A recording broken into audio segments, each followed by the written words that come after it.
शिवसेना कोणाची हा प्रश्न तुम्ही सोडून द्या. माझ्या एका प्रश्नाचं फक्त उत्तर द्या. महाराष्ट्र नवनिर्माण सेना हा राज ठाकरेंचा असलेला पक्ष, या पक्षाचे अध्यक्ष कोण आहेत? काय? राज ठाकरे? अहो असं कसं शक्य आहे? आजच्या ज्या राहुल नार्वेकरांचा जो निर्णय दिला त्यात तुम्ही ऐकलं नाही का? त्या निर्णयानुसार जो विधिमंडळामध्ये अध्यक्ष असेल, जो विधिमंडळामध्ये ज्याच्याकडे बहुमत असेल तोच अध्यक्ष होईल आणि तोच निर्णय घेईल. का? मेजॉरिटी आहे. मग उद्या जर राजू पाटील म्हणाले महाराष्ट्र नवनिर्माण सेना हा पक्ष माझा आहे, स्थापन कोणीही करू द्या, राज ठाकरेंनी करू द्या, नाही तर तिकडे दुसरं कोणीही करू द्या, पण हा पक्ष माझा आहे. मी सांगितलेली ही स्टोरी तुम्हाला हास्यास्पद वाटत असेल, पण ही हास्यास्पद नाही आहे, हे तितकंच खरं आहे. इतकाच हास्यास्पद निकाल आज राहुल नार्वेकरांनी दिला आणि याचे परिणाम लोकशाहीवर तितकेच भयंकर होणार आहेत. हां, उद्धव ठाकरेंच्या आजची शिवसेना गेली, शिवसेना चिन्ह हे शिवसेनेचं पक्ष आणि चिन्ह हे सगळं शिंदेंना मिळालं म्हणून काही हे वाईट वाटण्याचं कारण नाही आहे. इथं सगळ्यात महत्त्वाची गोष्ट येणार आहे ती कुठल्याही पक्षाची. मी जसं सुरुवातीला मनसे म्हटलं, उद्या विचार करा जर नरेंद्र मोदी म्हणाले की हा पक्ष माझाच आहे आणि भाजपचा अध्यक्ष JP नड्डा वगैरे कोणीच नाही आहे, तर नाही, तुम्ही म्हणता ते बरोबर आहे की आत्ताही सध्या परिस्थिती तशीच आहे.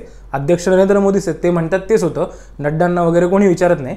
पण जर तसं असेल तर नरेंद्र मोदी हे पंतप्रधान पदाचे उमेदवार असतील असं सांगायला त्यावेळेचे भाजपचे अध्यक्ष राजनाथ सिंग का आले होते?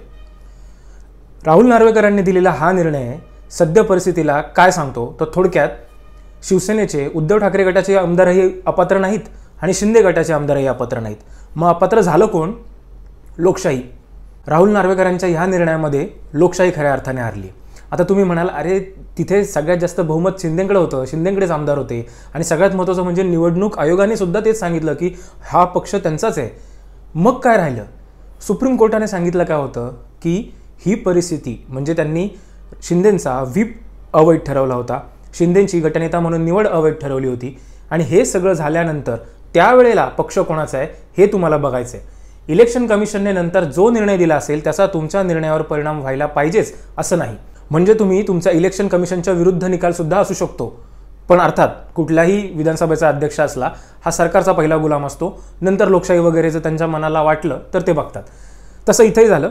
पण महाराष्ट्राच्या इतिहासात आत्तापर्यंतचा सगळ्यात सुवर्ण क्षण लिहिण्याचा म्हणजे महाराष्ट्राचाच नाही तर इतिहासात भारताच्या लोकशाहीच्या एक सुवर्ण अक्षर, सुवर्ण पान लिहिण्याची संधी जी यांना आली होती ही त्यांनी गमावली. अर्थात त्याच्या मागे बरीच कारणं असतील, त्यांचे कंपल्शन्स असतील, कारण सध्या भाजपमध्ये असणाऱ्या प्रत्येकाच्याच काही ना काहीतरी कंपल्शन आहेत. तिथे उत्स्फूर्तपणे असं कोणी दिसतच नाही. कोणी आपल्या ईडीच्या धाडी वाचवायला गेले, कोणी आपले इन्कम टॅक्सचे पैसे वाचवायला गेले, तर कोणी आपल्या मुलांची करिअर सेट करायला गेलेत. पुढे बोलण्याआधी आता आपण बघूया की राहुल नार्वेकरांनी निकाल देताना नक्की काय सांगितलं. थोडक्यात सांगतो, त्यांचे अजून पूर्ण निकालपत्र बाहेर यायचं आहे, पण थोडक्यात त्यांनी काय सांगितलं आहे तर 2018 साली शिवसेनेची जी घटना होती ती घटना मान्य करता येणार नाही. का बाबा? तर नाही मान्य करता येणार जस्ट बिकॉज उद्धव ठाकरेंनी ती घटना आमच्यापर्यंत पोहोचवली नाही आहे. अशातलाही भाग नाही आहे. उद्धव ठाकरे गटाचे जे शिवसैनिक आहेत आणि जे प्रवक्ते आहेत ते सांगतात की ते वेळेच्या वेळी पोहोचवले, पण त्याच्यात केलेले बदल हे मूळ लोकशाहीच्या धर्माला धरून नाहीत असं आहे. बरं, त्यांनी ते सांगितलं, मान्य केलं, पण गोम इथंच झाली की सगळ्यात पहिलं जर तुमची 2018ची जी संविधान आहे, पक्षाचं संविधान आहे, ही घटनाच जर मान्य केली नाही तर तिथून पुढे तुमचं पक्षप्रमुख पदही मान्य होत नाही. आता पक्षप्रमुख पद तुम्हाला मानतच नव्हतं हेच म्हणणं जरा जास्तच धैर्याचं झालं असतं. त्यामुळे कदाचित राहुल नार्वेकर यांनी काय म्हणाले तर पक्षप्रमुख पदाला पक्षप्रमुख जे असतील त्यांना सगळे अधिकार नाही, सगळ्यात शेवटचा निर्णय घेण्याचा अधिकार त्यांना नाही. मग कोणाला? तर बाबा मेजॉरिटीला. म्हणजे उद्या समजा काँग्रेसचे प्रदेशाध्यक्ष जे काँग्रेसचे जे राष्ट्रीय अध्यक्ष आहेत खरगे, उद्या त्यांनी एखादा निर्णय घेतला तर काँग्रेसचे जे आता सध्या तेलंगणामध्ये सरकार स्थापन झाले ते रेवंत रेड्डी म्हणतील नाही नाही नाही याच्या विरुद्ध जाणार, सगळं करणार आणि आता उद्या पक्ष आमचाच आहे. म्हणजे बरं तिथं अजून वेगळी गोष्ट होईल. एका राज्यामध्ये रेवंत रेड्डी अध्यक्ष होतील, बाकीच्या राज्यांचं मग याच्यावर विधानसभा अध्यक्षांकडे काय उत्तर आहे? काय करणार? ह्या मुख्यमंत्र्यांची, ही गटनेत्यांची एक कमिटी बसणार का आणि मग ते अध्यक्ष निवडणार का? व्हायला तसंही असू शकतं, पण याची कायद्यात तरतूद आहे का? मग कुठल्या आधारावर तुम्ही कोणालाही अपात्र न करता हा निर्णय झाला असं सांगितलं? हा निर्णय झाला नाही, हा आवरला. आता याची खरी गोष्ट पुढे होणार आहे. पुढे काय होणार आहे तर ही केस जाणार आहे सुप्रीम कोर्टामध्ये आणि सुप्रीम कोर्ट त्यावेळेला पाहणार आहे की आम्ही जे मर्यादा घालून दिल्या होत्या त्याच्यात तुम्ही काय निर्णय दिला आहे की नाही. अर्थात याला 2-3 महिने जातील, तोपर्यंत इलेक्शन येईल आणि त्यानंतर समजा त्यांना अपात्र केलं देखील तरी काय फरक पडतो? 2 दिवसापूर्वीच बातमी नाही का आली, बिल्किस बानोचे जे आरोपी होती त्यांना सुप्रीम कोर्टाने पुन्हा एकदा जेलमध्ये कोंबा असं सांगितलं. पण त्यात अर्थ काय राहिला? त्यांची गरज जेव्हा होती ध्रुवीकरण करण्यासाठी त्यावेळेला ते तिथे इलेक्शनच्या गुजरातमध्ये इलेक्शनमध्ये हजर होते, ध्रुवीकरण झालं. न भूतो न भविष्यती एवढ्या जागा मिळून भाजप पुन्हा सत्तेत आलं, आता हे बाहेर राहिले काय किंवा जेलमध्ये राहिले काय फरक पडतो? पण याचं लॉजिक सुप्रीम कोर्टाला कळत नाही. सुप्रीम कोर्टाला वेळ महत्त्वाचा आहे. कुठल्या गोष्टीला प्राधान्य देणं हे सुप्रीम कोर्ट स्वतःहून ठरवते. त्यामुळे त्याच्यावर आपण काय बोलू शकतो? आता इथे मला काही अतिउत्साही मंडळींबद्दल बोलायचं आहे, म्हणजे कार्यकर्ते, खास करून कार्यकर्ते, आणि यांनी नीट ऐकावं. कसं झालंय, काही कार्यकर्त्यांनी जसं उद्धव ठाकरेंच्या विरुद्ध बंड झाला आणि एकनाथ शिंदे मुख्यमंत्री झाले तेव्हा एक राजा का बेटा राजा नहीं बनेगा, अब कार्यकर्ता राजा बनेगा अशा आशयाचे, की म्हणजे एक सामान्य माणूस आता अधिकारी होऊ शकतो, मुख्यमंत्री होऊ शकतो, मोठ्या पदापर्यंत पोहोचू शकतो, या आशयाचे स्टेटस ठेवले. आजही काही जणांनी ठेवलेत. तुमचं लॉजिक इथं पूर्णपणे चुकतंय. याचं कारण म्हणजे तुम्ही एक लक्षात घ्या, आज अध्यक्षांनी काय सांगितलं, पक्षप्रमुख जे आहेत हे पूर्ण अधिकार नसतील, मग त्यावेळेला तिथे जी त्यांची नॅशनल बॉडी असेल ते अधिकार घेतील, म्हणजे त्यांच्या मतानुसार, त्यांच्या वोटिंगनुसार जे काय असतील ते निर्णय ठरतील. मग तुम्ही सांगा, अशा महत्त्वाच्या पदांवर इथून पुढे कोणाची वर्णी लागेल? अहो हे तर सोडाच. उद्या समजा एक्झाम्पल घ्या, अजित पवार आणि त्यांच्याकडे राष्ट्रवादी जाईल. आता चिन्ह तेच दिसतंय, कारण सगळा निकाल हा असाच लागणार आहे. त्यामुळे अजित पवार यांच्याकडे गेलं. अजित पवारांनी म्हणजे शरद पवारांनी, त्यांच्या काकांनी एक गोष्ट जर पाळली असेल तर ती त्यांनी पक्षामध्ये थोड्याफार प्रमाणात का होईना पण लोकशाही ठेवली. भारतातील कुठल्याच पक्षामध्ये लोकशाही नाही, हे त्रिवार सत्य आहे, पण त्यातल्या त्यात त्यांनी ठेवली. त्यांचा प्रदेशाध्यक्ष जो असायचा तो पवार घराण्यापासून वेगळा असायचा, वगैरे वगैरे.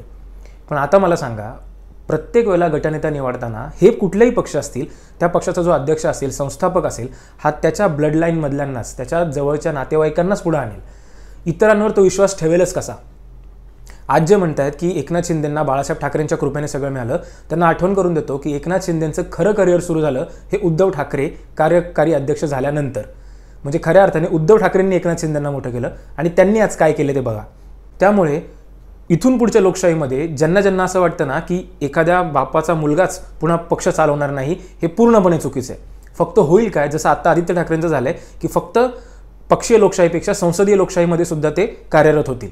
म्हणजे उद्या अमित ठाकरे सुद्धा काही नसेल व्हायची इच्छा तरी सुद्धा, आपली कुवत असेल नसेल सुद्धा, त्या माणसाला ते एखादा आमदार बनवतील आणि मगच त्याला पक्षामध्ये पद देतील.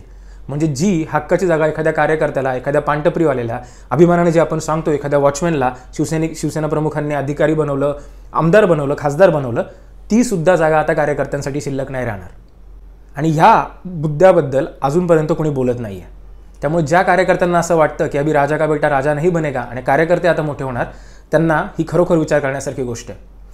पुढची गोष्ट म्हणजे राहुल नार्वेकर यांनी 10th शेड्यूल हे अस्तित्वात असलं पाहिजे की नाही याच्यावरच प्रश्नचिन्ह केलेत.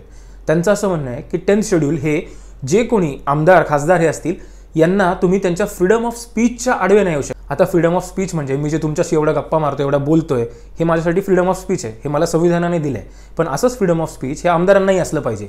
म्हणजे त्यांना त्यांच्या पक्षाचे अध्यक्ष जे आहेत हे 10व्या शेड्यूल 10th शेड्यूलचा एक भीती दाखवून थांबवू शकत नाही पक्षाच्या विरुद्ध काही कारवाई करायला.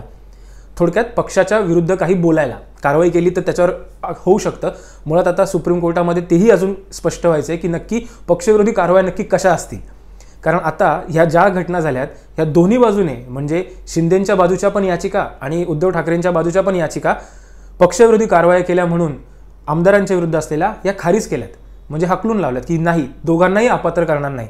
मग नक्की पक्षविरोधी कारवाई होतात तरी काय? त्यामुळे UPSCचा अभ्यास करताना आम्हाला एक नेहमी हा क्वेश्चन असायचा की राज्यशास्त्रामध्ये हा प्रश्न असायचा की 10वं शेड्यूल हे खरोखर आमदार खासदारांच्या त्यांच्या व्यक्ती स्वातंत्र्याच्या आड येत आहे का?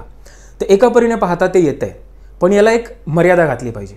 म्हणजे माझ्या मते त्यांच्यावर मतदान करताना कुठलंही बंधन नसलं पाहिजे. म्हणजे ज्या आमदारला वाटते की आज इकडे मतदान करावं तर केलं पाहिजे कुठल्या एखाद्या विषयावर, पण काही महत्त्वाच्या घटना ज्या असतील, म्हणजे अविश्वास ठराव, की जिथं सरकार बदलू शकतं, तिथं मात्र व्हीप लागला पाहिजे.